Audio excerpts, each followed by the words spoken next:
Hello there and welcome back to the mini album workshop.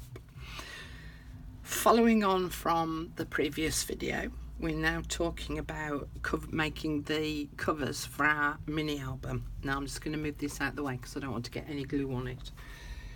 So in the previous video we talked about using I used a pizza box, but I said that you could use any kind of packaging. What you would need to take into account is the side of the box, which is where the spine area is going to be. I also talked about covering it and leaving it at this stage, and I'm going to do that with each of the three covers that I'm going to make, because then I want to go through what we can do on the inside. So I made some rough notes on my bit of paper, which is what I did in the previous video. I've now done the PDF and I've transferred that information across to this sheet. So the front piece is going to measure 6.5 inches wide. The back piece is going to measure 6.5 inches wide. The height of my cover is going to be 8 3/8 inches deep. And so the spine is then going to measure 1 inch wide by 8 3/8 inch high, and the total width of my cover is the 6.5 plus 6.5 plus 1, 6, 12, 13, 14, yeah, so 14 inches across. Now I've left sections here so that you can make notes about each of the individual techniques that I'm going to show you. Okay, so the pizza one I've already done, so I'm now going on to the grey board stroke chipboard. Now, as I mentioned previously, both grey board and chipboard, they come in various thicknesses, so I'm going to try and cover both. All right, now one of the materials that I said that you could use was, if you've got one of these please do not bend envelopes, there's the grey board that's on the back, and it's a relatively thick piece of card. So what I would actually do if I was using this is I would peel off all this brown paper, you know, like the front of the envelope part. I would peel it all off, and then I would cut myself a piece of board that measures 14 inch by 8 3/8 inch, and then I would score it at 6.5 inches, which is this point here, and then add on another inch, so 7.5 inches would be my other score mark to create the spine itself. Now I'm not going to do that because I think you can get the gist of that for yourselves. Now, what happens if you've got grey board but it's either A, not the right thickness, and B, not big enough to cut as one whole piece? So let's say that you've got this grey board like I've got here, and it's quite thin. It's really quite flexible. So what recap, Carol. And it's also not big enough to cut out as one whole piece. What we're going to have to do is we're going to have to cut out 1, 2, 3 individual pieces, but because it's thin, I'm actually going to cut out 2 of each of those 3 pieces and glue them together to make it a much thicker card.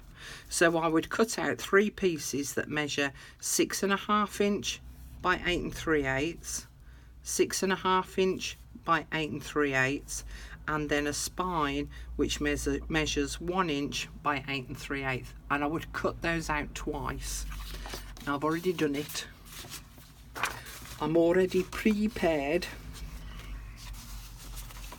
Okay, so I've already cut out 2 for the front, 2 for the back, and 2 spine pieces. So now I'm going to glue them together, and I'm going to use my Yoo-Hoo glue again because it's a nice strong glue, and grey board can actually be quite absorbent of glue, so trying to hold my glue then, so it soaks into the fibres of the card, so you need to act fairly quickly. So I'm going to put it around all 4 edges and then make sure that I've got plenty going down the middle, and then I'm going to join those two pieces together, which now makes that a lot sturdier. Okay, I'm going to do the same with the back pieces. Place glue around the 4 sides.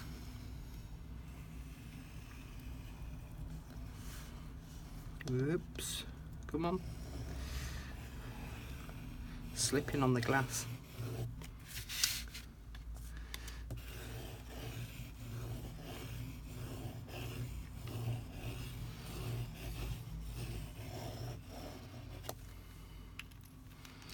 So as I say, you need to make sure that you've got plenty of glue on, because the grey board will just soak it all up. It's a very thirsty card. And make sure that it's all lined up.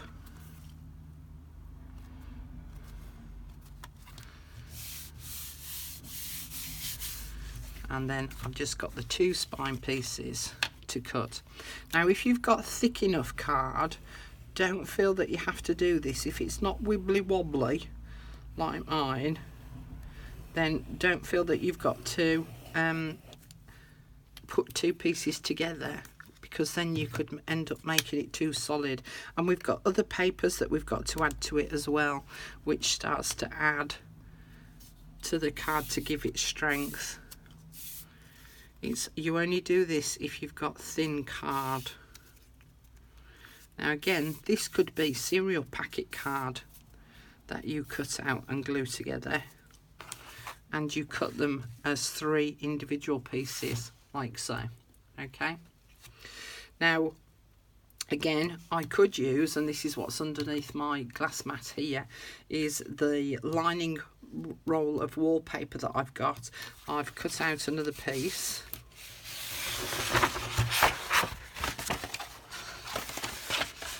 See if it'll lay flat. I have a feeling it might curl up. And what I would then do is I would then glue this to there. So as you can see, my paper is bigger. I would then lay and glue down the spine, but I would need to leave about 1/8 of an inch gap up here, and then stick the back piece on, and again leave a tiny gap between the 2 pieces. You also need to make sure that they are lined up both at the top, oh sorry you can't see that bit, and at the bottom. Alright, so you would then glue those in place. What if though you haven't got a big piece of paper like this?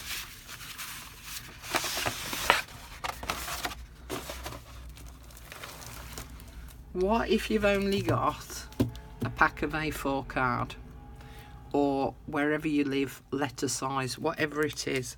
Now this is 210 GSM A4 card. And we're going to need 2 pieces of this.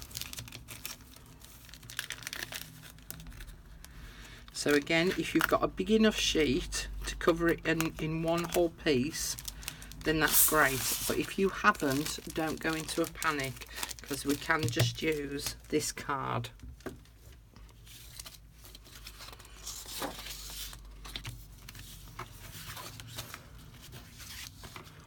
So what I would do is I would lay these 2 pieces side by side. The spine area is the area where it's best to have these pieces overlapping.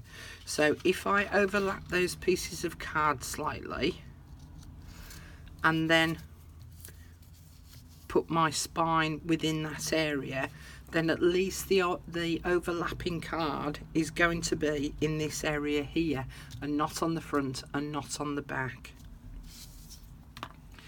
So I'm going to use my glue. Now I'm only going to overlap them by about 1/2 inch, because I would like the overlap to be down the centre of the spine.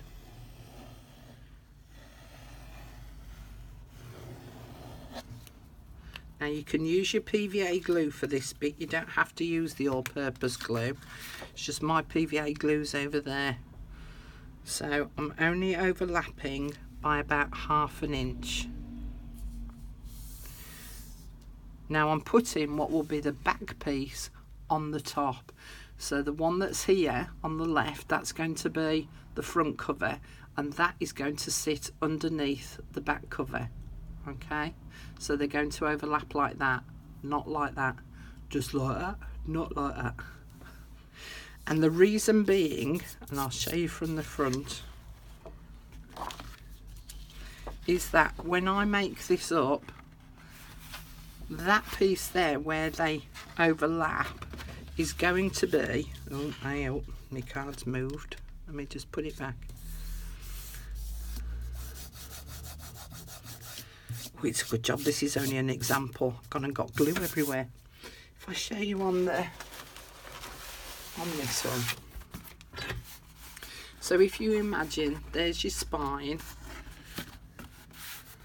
and this is the front, so the overlap piece is going to be along this edge here, so it's not going to be as visible as if it was at this edge here. Okay, so it's better to have the overlap more over to the left hand side than it is to the right hand side, because that will then stand out like a sore thumb when you look at it from the front. So that's why I've overlapped it the way that I have, so that this one, the right hand side one, is on the top and the left hand side one is underneath. Fortunately you won't see this because the pieces of card are going to stick on it.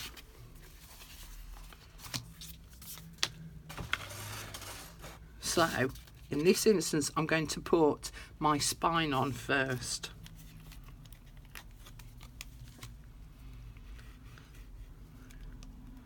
I think I'm starting to run out of glue.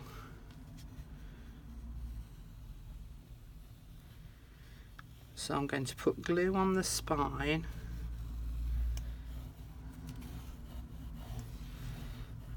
And make sure that I've got plenty on.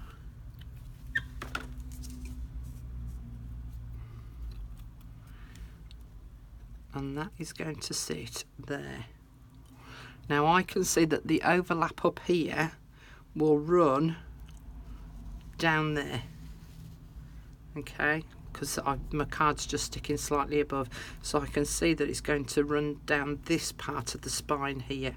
So I'm just going to glue that on there, and then I will glue the front and the back piece on. Now to get the gap between the two, sorry, my glue's just starting to run out a little. To get the gap between the front cover and the spine, I have to get another glue out. Let me just get another tube of glue. Just hang on.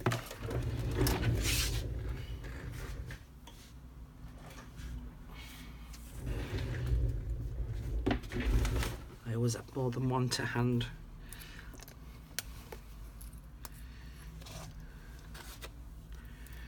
Right, what was I saying? Yeah, so the gap.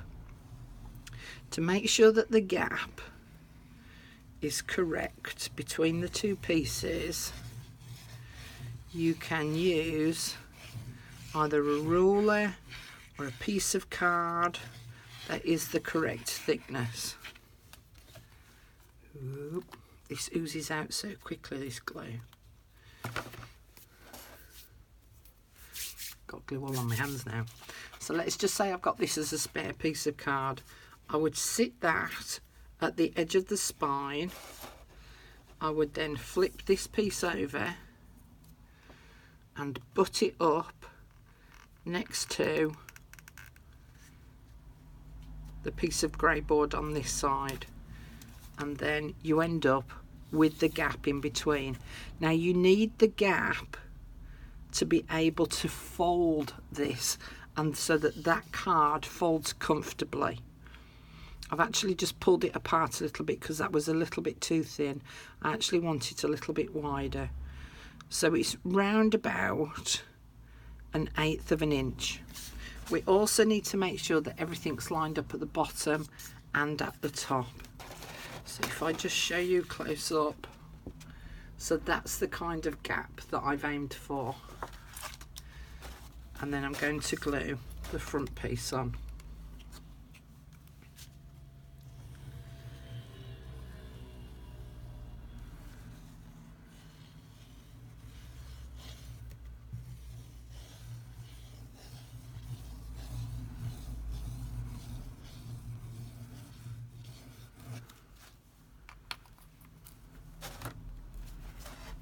Flip that over.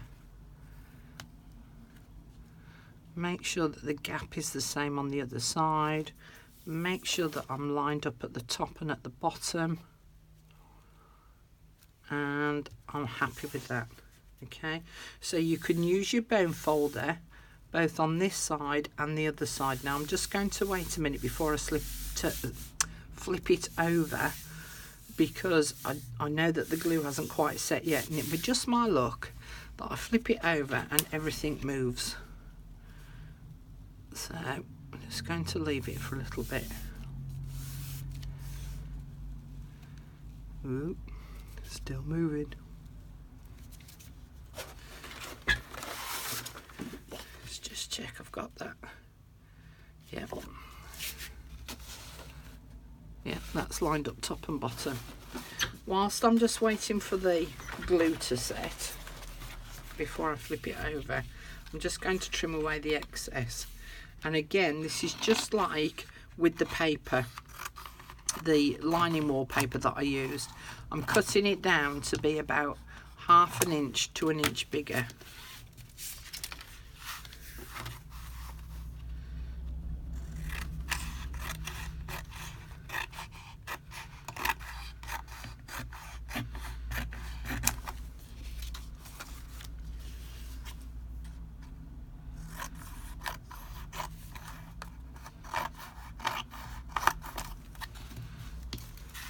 Now, it doesn't matter what colour this card is.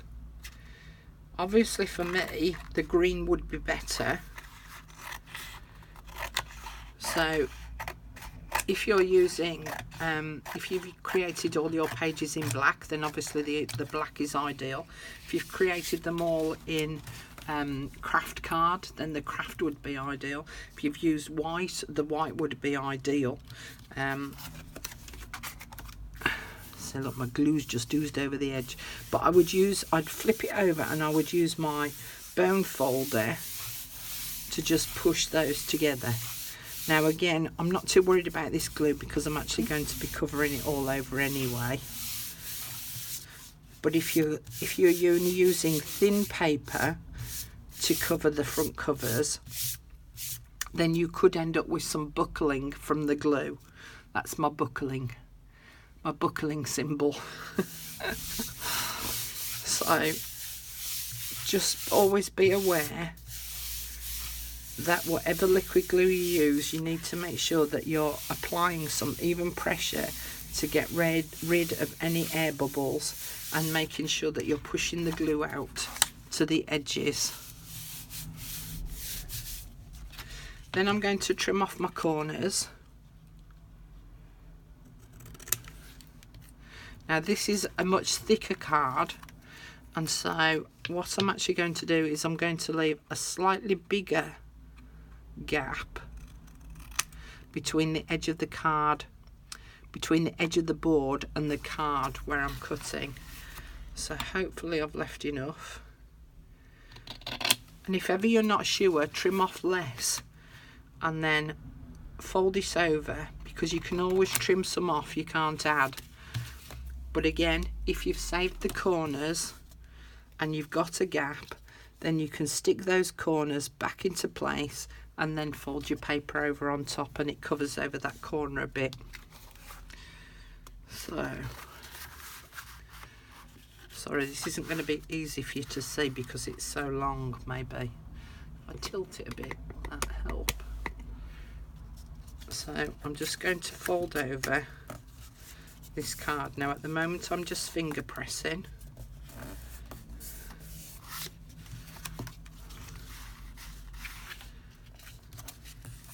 Because again, once I'm sure and I'm happy with how it looks, I can use my bone folder later to make those creases more permanent.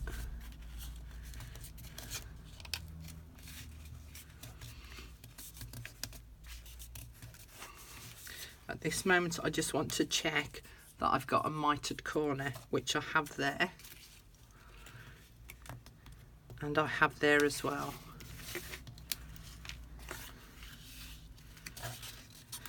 I would also, if I was not doing this on camera, I would actually wait a little while for that glue to just set off a little before I actually got to this point.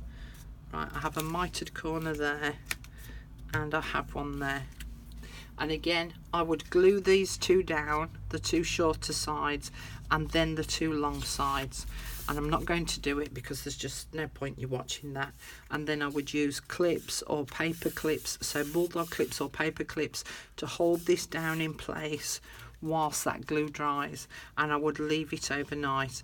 I would try and sit it underneath some books if you can. So put some paper clips on to start with to get it going, and then just before you go to bed, pop it underneath some books so that it carries on being held in place. I would then use the bone folder to just make sure that those fold marks were more permanent. And then you've got a cover. So basically we have used a cereal box stroke pizza box to make this one, and we've created our own with this one. So that's two different types of covers that you can make for your mini album. In the next video I'll show you the version that I'm going to be making. Okay, I think that's enough for now. I think you've got the general gist. Again, don't fold, don't be tempted to fold where those crease marks are, where those gaps are, to be able to create the spine, the same as we didn't on this one. Right, so just be patient and wait until I get to that point in the next lot of videos. Okay, thanks for watching. I'll see you again soon. Bye for now.